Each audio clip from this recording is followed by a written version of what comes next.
Zay Jones was actually wide receiver 26 last year, 82 receptions, 121 targets, 823 yards, 5 touchdowns, an average of 7.6 targets per game. Thoughts on Zay Jones? I think there's some potential here for Zay Jones. Now, I think it's wide receiver 3, right? Calvin Ridley in town definitely drops this. So we're going to see some regression out of Zay Jones, but he's going to be able to line up outside opposite him.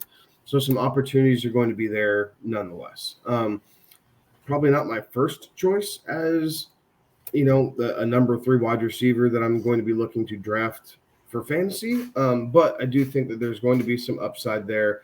I think that him seeing, 3 to 4 targets a game is probably where things are going to land, and then it's just falling into the end zone, which is hard to predict, right? Like, again, I still think that there's probably some other wide receiver options that I would be looking at other than Zay Jones when I'm looking in that. Like, I think I like Dallas's big 3 better, whether you have Gallup or Brandon Cooks further down on your list. I think I like that a little bit more.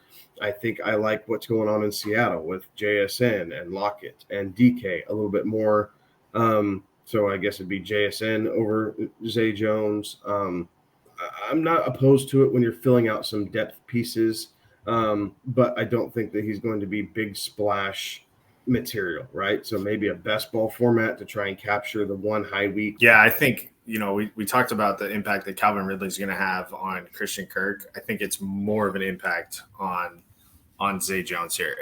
And I feel like that's going to be an issue. And Kevin, you were talking about, other options that you would rather have.